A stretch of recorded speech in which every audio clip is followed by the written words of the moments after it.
Hello and welcome to Mellow Labs. On today's episode, I want to solve a problem. See, I love 3D scanning things. It's one of the reasons I updated to this phone. It's because it's got the fancy LiDAR thing for room scanning and it's great. But when I have to scan smaller objects like this, it becomes a little more cumbersome because I have to put them on a tripod so that I can walk all the way around it. And the problem with that is that, loose floorboards make the whole thing wiggle, which is bad for accuracy, but also lighting. It changes greatly depending on, time of day, which lights are on, blah, blah, blah. And it feels like I can never get a perfect scan of a model like this. So today, I want to make an automated version of a Lazy Susan with distance and speed controls.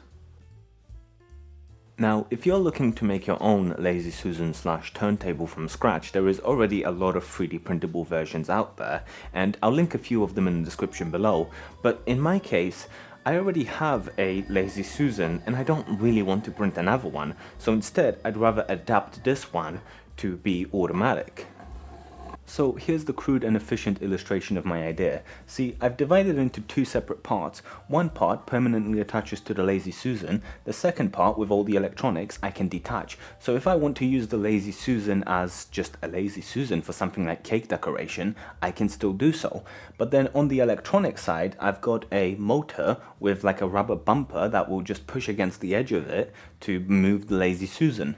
And then down here I've got two dials, one for duration and one for speed, and I picture this having like two modes, one that just constantly spins the Lazy Susan, and second for like stop motion animation, so that when you push the button it moves the Lazy Susan the set distance. So now that we have all of this worked out, let's turn it into an NFT. So I forgot that in order for me to model something in CAD, I actually need to know what I'm putting inside of the model. So here are the electronics. I'm using an ESP32. I tried using a D1 Mini, but there wasn't enough GPI opens for everything I wanted to do. And I have actually changed this a little bit from what I showed you on the whiteboard. So instead of using two dials, I'm using one, and I've got an OLED screen to display some information. So I'm hoping I'm going to have like a little menu that I can change between like stop motion mode, regular mode, and speeds and like distance and stuff like that. And I can do that quite comfortably with just one dial and the button that's on the dial. And I'll basically replicate something like a 3D printer menu, and then I'll have a separate button to actually like move it forward or like start and stop the motion. And down here I've got the motor driver, the model number of which escapes me because these are brand new to me. This is the first time I'm using it, and so far it seems to work really well. They're like a lot more efficient than the big ones I used to use. So I can power a lot, lower voltage devices with this and not have to worry about like too much heat being generated. So that's really nice. And then I'm using just a cheap orange geared motor to actually run the Lazy Susan. So that's all the electronics. I've not actually connected this button yet, but I can figure that out. So now that I know everything that's here, I can actually design the model in CAD. So here's the model I've designed, and like I said, it's fairly simple. It just needs to hold some electronics. I've got a cutout for the screen, a button and a dial, and down here I've got a USB breakout so that I can plug in a power adapter, and then up here is the motor that makes contact with the wheel. If I take off this top lid, on the inside here you'll notice there is a lot of empty space, and yes, if I put in a bit more work and I like got all these guys to like snuggle up together, I probably could have reduced the amount of space that's in here. I just don't think it's particularly necessary, so I'm just gonna have it this big. So yeah, this holds all of the electronics, the lid goes on, and it's pretty. On the underside here you'll see it is in two separate parts, and if I remove this part you can see that I have screw holes on here where I can just like drill a pilot hole through into the wood and put a regular wood screw in here, and that's going to hold this piece onto the Lazy Susan, and then this part will just nicely attach onto it. Like I said, it's very simple. Let's go ahead and print it. Oh, hey. Don't mind me, I'm just getting my workout in. If you enjoy what I do here, don't forget to like and subscribe, and maybe even share this video with a friend. And if you find that you have a few extra insert currency a month here, please consider supporting me over on Patreon. You'll get early access to my videos, as well as Patreon exclusive content, and some exclusive livestream commands, which are, pretty cool. Oh no. Well... Whilst the 3D printer was printing out the case for this, it took about 4 hours. I handled all the electronics and soldered all the individual components to the ESP32, and I soldered it all together using this really nice, relatively thin silicon wire. I've been using it for quite a while, and it's great because of how flexible it is. It always makes it so much easier to just put components into like relatively small places. So I highly recommend. I'll leave a link down below the like and subscribe button. A few hours later, all the parts were finished printing, and after a little bit of a sanding, everything slot together pretty nicely. I then installed the threaded heat inserts, and considering this was my first time designing these kind of recessed screw holder mounts things, I think I did actually a pretty decent job. Like, the screws are flush against the bottom, and they hold the top cover on really well, so I can see myself coming back to this design in the future. And after all that was done, I installed all the individual electronic components, which was pretty easy.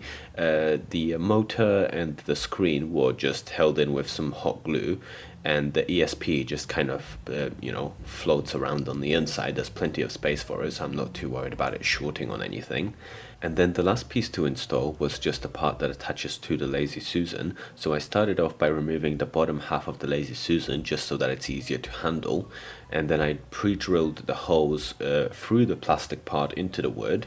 And then I kind of used my screwdriver to make sure that I'm not drifting far away from the first hole that I drilled whilst I was drilling the second hole. And then I just put in the wood screws that would hold it all together.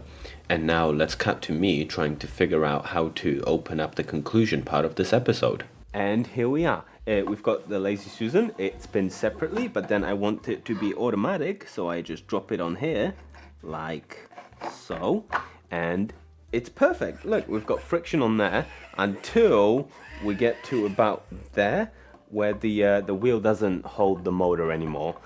So yes, I could have done two things. I could have put the motor on like a spring-loaded thing to just constantly push it against that, but I didn't because I'm lazy. And I could have like rebalanced the Lazy Susan to like properly have it spin on the exact middle spot, but again, I'm too lazy. So instead, I just abandoned the stop motion feature. So because I can't have proper positioning when this can't actually touch the Lazy Susan. So yeah, I abandoned the stop motion feature, so it only just spins now. And yes, I realize that if that's all I wanted it to do, I could have just used one of those cheap speed controllers with like a H switch to switch the direction and the motor, and that would have been it, and it would have worked perfectly. I cannot wait for you to tell me that in the comments. Anyway, let me show you how it works. So I turn it on. The screen does that. I didn't actually program that in, it just does that. But I can change the speed, and it will spin, and it will spin the thing. And then I can switch directions and have it spin the other way. Beautiful. It's a little bit finicky when you want to turn it off because you have to find the zero. It's a code issue. There we go, there's a zero. So now I can put a thing on here and we can 3D scan it.